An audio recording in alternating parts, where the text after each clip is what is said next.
talk to me about the referees in this game, Pochettino, because they literally intervened to take a goal out of the game and we still managed to go on and win it anyway.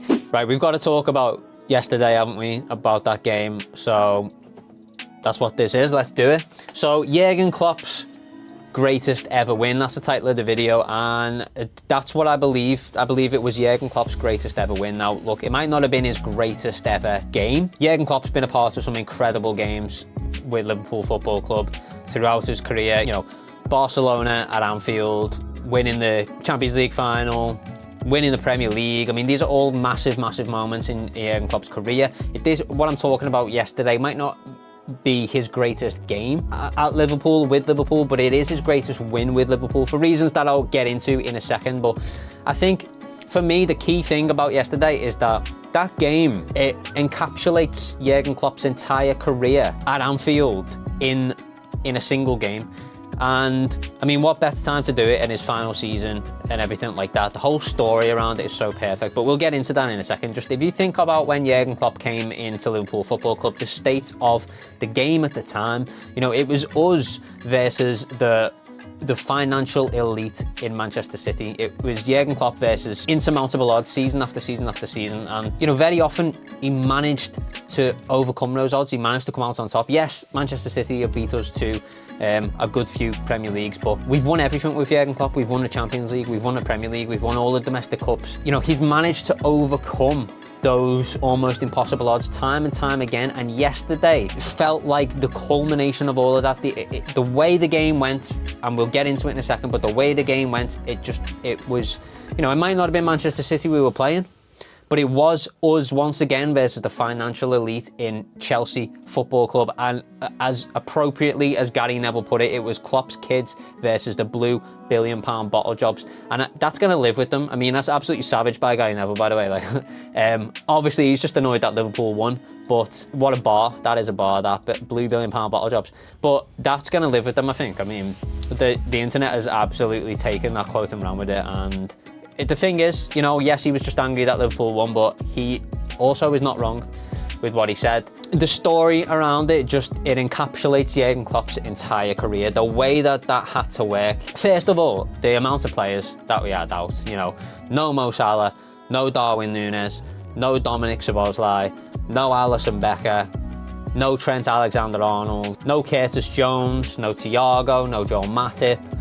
You know, the odds were stacked against us, and not only that, but we lose Ryan Gravenberch, which I'll talk about in a second. We lose Ryan Gravenberch in the game. Those kids that came on and played, I mean, first of all, this whole victory, we in a way, we owe it to the work that has gone on at Liverpool Football Club since Klopp's appointment as manager. I'm talking about the whole AXA infrastructure that, I mean, really, you can put this game down to the AXA training centre being why we won this game, and I'll talk about why in a second. But like, Jurgen Klopp's vision for what he wanted Liverpool Football Club to become, it has come to fruition, and we've seen the fruit of that yesterday in that game. There's no other club in the Premier League that could put that many kids on in a game like that and have them perform the way that they did. And there's a reason for that. And I keep saying Jurgen Klopp, Jurgen Klopp, Jurgen Klopp, but it's not just Jurgen Klopp. It's like all of the backroom staff, the coaching staff of the under-18s, under-21s, all the youth staff, all the backroom staff that go out and recruit these players and bring them in, the ones with the right mentality, to instill that mentality in them. But it is ultimately Jurgen Klopp's vision with that AXA training centre, and also to an extension, FSG as well. You know, FSG get a lot of stick off Liverpool fans for various reasons. Ultimately, they facilitated that AXA training centre, and what I'm talking about is the new training centre that was built, the AXA training centre. It allowed the youth teams to train alongside the senior squad. Now, that's not obviously always, like, they're not in training with the senior squad, but sometimes they are, you know what I mean? Sometimes they do play, they mix the teams up and they play against each other and stuff like that. But it's also just the importance of the fact that you've got the senior squad training here and the youth squad training next door right there. They can see each other, they can physically hear each other, they understand what's going on. And what that meant was that, you know, when Klopp's putting these kids on, they're coming on with it. They might lack the experience, right? They might be vastly inexperienced compared to our senior players, but they understand the the ethos of the club. They understand the role that they need to play. They understand how the team works. They understand how Jurgen Klopp's Liverpool works because they're around them day in, day out, training day in, day out with the senior team in the AXA training centre. So yes, they might lack the experience, but they still at least understand what they had to do. When they went out there on that pitch, Jayden Danns, James McConnell, Bobby Clark, all these players, like, they understand. Conor Bradley as well, by the way. They might not have the experience, but they knew they weren't just bodies going out there to fill a position to get us to the final whistle or whatever. They were going out there to actually play football. The faith that Jurgen Klopp has shown in those players. In extra time, he took off Cody Gakpo and Alexis McAllister, two genuine penalty takers. If you've got a fear that it's going to penalty, surely you leave them on the pitch. Any manager would have left them on the pitch, but not Jurgen Klopp. He put a bunch of kids on, and he mentioned in his press conference that, you know, other people might have looked at that and thought he was throwing in the towel or saying like, look, we've got a game on Wednesday, just get them off. And he was throwing in the towel, but he wasn't. He looked at it as, we've got tired legs out there, we need fresh legs, and these were the fresh legs we had on the bench, and he's throwing them on. And the absolute faith that you have to have in those lads to put them on in that situation. And that's why they performed the way that they did, because he had the belief in them that you're going out there to win this game, you're not going out there to see us to the end of the game or, you know, whatever. You're not going out there to fill a position or be a body. You're going out there to win that game, and they genuinely believe that. You can tell they believe that by the interviews that they did after the game, the way they spoke about Jurgen Klopp. But it all comes down to the structure of that AXA training centre and the way it works. And you know, it's not just that. It's like, in a way, it takes away some of the intimidation factor as well. If you think about, like, it's hard enough making a senior appearance when you're a youth team player.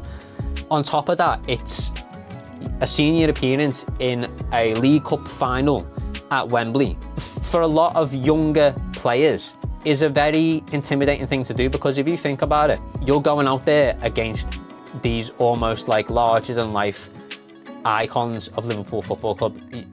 You know, Virgil van Dijk, or like, I know Mo Salah didn't play, but as an example, Mo Salah. But let's think about who was on the pitch. Luis Diaz, Virgil van Dijk, Alexis McAllister, you know, whatever, all these players. It's intimidating. Just that alone is intimidating, going out there. But not for this Liverpool youth squad. You know why? Because they're around them every day. Because they're in the gym with them, training with them. They're talking to them. They're seeing them every single day. They're playing training matches against them in some instances. But ultimately, the thing is, these guys all know each other. They're all friends. There's no disconnect between the youth squad and the senior squad at Liverpool. And that, I genuinely believe, is what won us that game. Because those kids went out there completely fearless. There was the intimidation was gone. They went out there with the faith of the manager behind them, to fully backing them that you can go out there and win this game. And you know what? They almost did it as well. Jayden nearly won the whole game with that header. And I tell you what, that's his second senior appearance, by the way. No one even knew who he was last week. I'd never heard of him until last week. He makes his second senior appearance in a cup final at Wembley, nearly scored the winner. I mean, what a story that would have been, but what a story it was that Virgil van Dijk scored the winner. Because, again, it's a brilliant story for Jurgen Klopp, but it's an amazing story for Virgil van Dijk as well. His first opportunity as Liverpool captain to lift silverware, and he went and did it his way as well. He scored the winner. In fact, he scored 2 goals. You know what I mean? He scored 2 legitimate goals, but somehow we only won the game 1-0. Not sure how that happened. The refereeing. Well, let's talk about the refereeing. And the refereeing in that game, like, absolutely impeccable, by the way. PGMOL, fantastic once again. The Referees Association, you know, what an outstanding job they did in that game. And if you can't tell, I'm being sarcastic, because that was one of the worst officiating performances I've ever seen. And it's a League Cup final. Like, it's one thing doing it in this game or that game, but like a League Cup final, and they're making mistakes at this level. Like, first of all, Caicedo. That Caicedo challenge on Ryan Gravenberch, to not give him, it's one thing to discuss whether that's a red card or not, because if Curtis Jones does that at Tottenham, that's a red card. If Caicedo does it at Wembley in a League Cup final, it's not only not a red card, it's not even a yellow card, it's not even a foul. He didn't even blow for a foul. And then you've got VAR saying like, well, because he didn't blow for the foul, we can't get involved. What kind of a rule is that, by the way?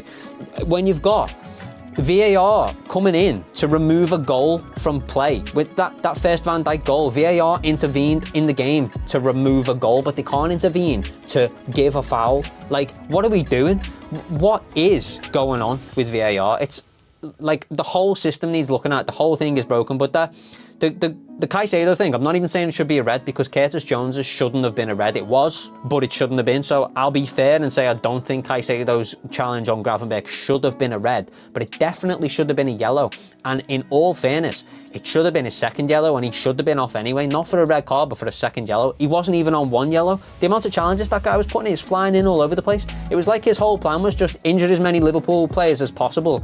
And I don't know, maybe he thought if he took out our entire midfield, we'd go back and buy him. I don't know. But he's definitely annoyed that he made the wrong decision. You can tell.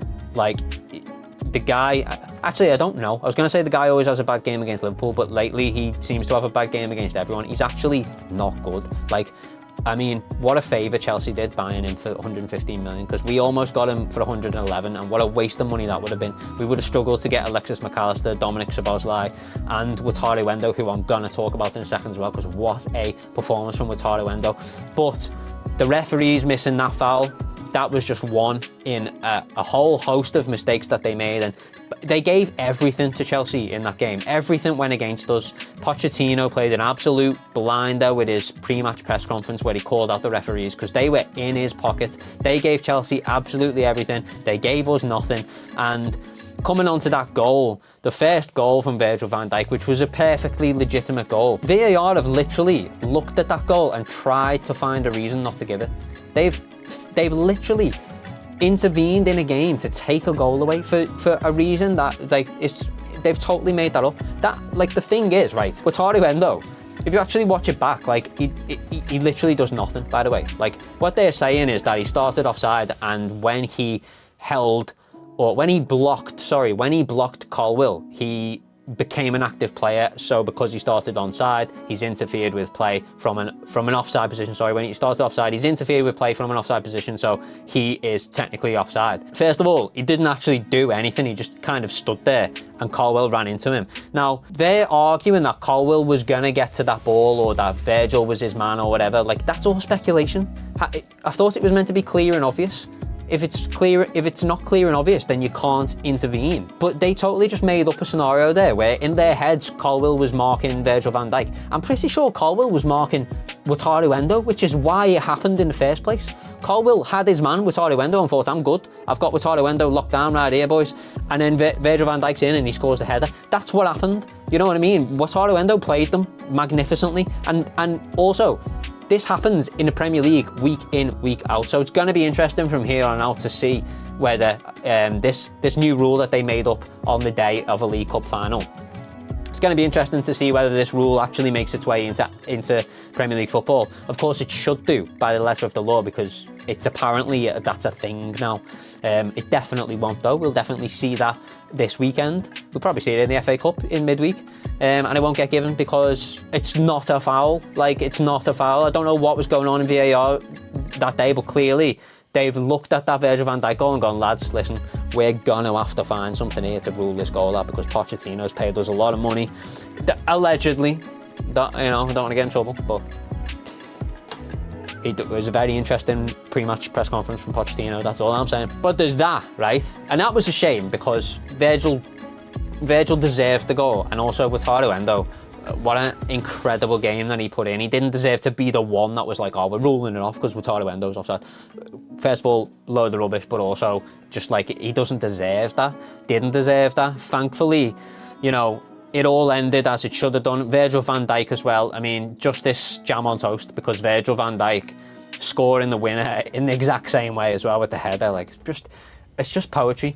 And it was like one of those things where you just knew, like, everything was against us, and the injuries, the fouls not getting given, the goal getting ruled out,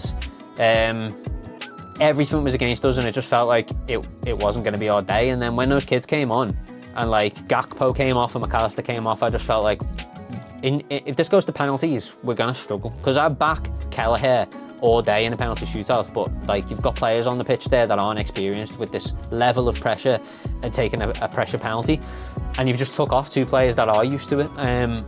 So it was scary, but it didn't matter because we didn't need to go to penalties. Chelsea clearly were playing for penalties, and they probably thought the same thing. They probably thought, we've got them on penalties here, so let's just get there and wrap this up. And that was ultimately their mistake, and they paid for it massively because Virgil van Dijk stepped up like the colossus that he is, and he won us the game. And what a story it is for Virgil van Dijk. By the way, 10 out of 10 performance for Virgil van Dijk. Not only did he score 2 goals plus the winner, but like his defensive performance as well. It was a 10 out of 10 performance, but he wasn't the only one, because Caoimhin Kelleher for me was my man of the match. Without him, none of this matters. You know, without him, we don't get to extra time and have that moment, because some of the stops that he put in were genuinely world class.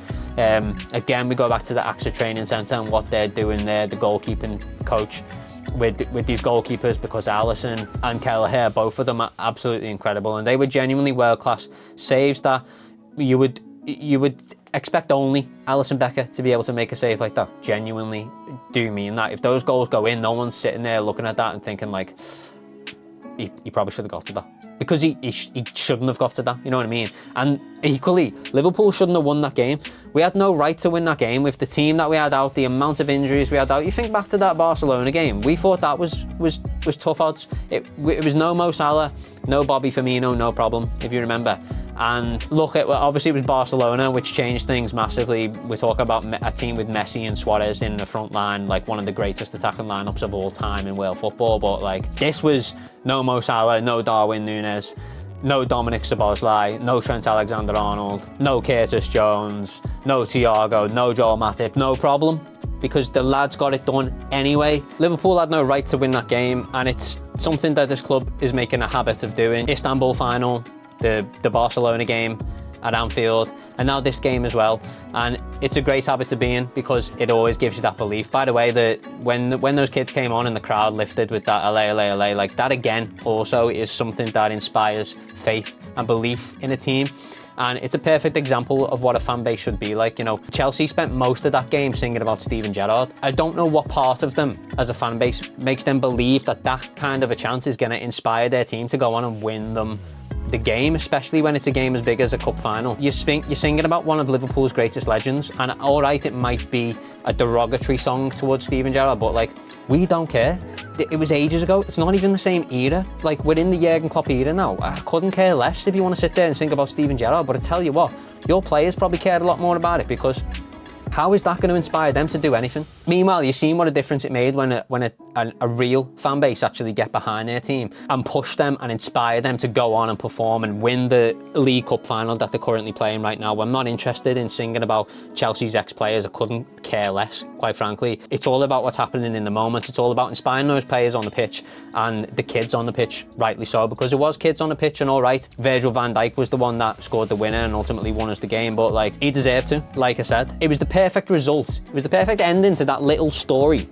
That it was the only ending that could have been. It was the only one that made sense. You know, it was perfect for Jurgen Klopp. It's perfect for Virgil van Dijk, first cup as Liverpool captain, gets to lift it. It's perfect for Caoimhin Kelleher. You know, he deserved to make those saves and ultimately play a massive role in winning us that cup. It was perfect for all of the youth squad that got to come on. You know, and they're going to sit there going home surrounded by these absolute legends and icons of Liverpool Football Club like Mo Salah, knowing that I won him that winner's medal. You know what I mean? They might have put all that work in to get us here, but like, we were the ones that had to go and get it over the line, and we did it. And what a amazing feeling that's going to be for them. But not just Liverpool, is it? Because it was the perfect ending for Moises Caicedo as well. You know, it's the perfect ending for Romeo Lavia, who's probably sat up there in the stands watching the whole thing go down. And it's the perfect ending for Mauricio Pochettino after all that stuff he had to say about Liverpool and the favouritism of the referees in the game at Anfield that apparently happened, that he's definitely just made up. But talk to me about the referees in this game, Pochettino, because they literally intervened to take a goal out of the game, and we still managed to go on and win it anyway. I mean, how did Caicedo not get booked? Never mind not get booked, but to not even blow for that foul. Unbelievable. But what an ending. And, you know, people, they kept saying on commentary, talking about how it's going to be so hard to follow in Jurgen Klopp's footsteps, and it is. But like, what a team, what a dynasty Jurgen Klopp has built from the ground up at Liverpool Football Club, from the youth squad all the way up to the senior squad. The mentality and the talent on display yesterday was absolutely incredible, and that's why it is Jurgen Klopp's greatest win of all time. And what a dynasty to come into for this next manager. I mean, what an exciting opportunity. Yes, it's going to be hard. We probably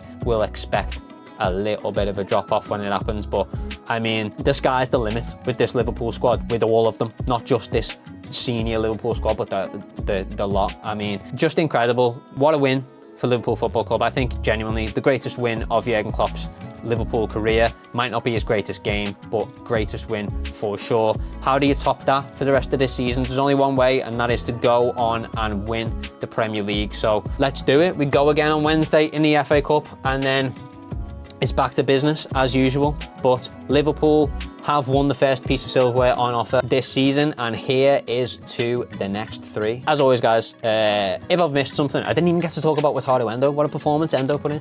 But this video's going on too long, so like it's hard to cover everything, as you well know.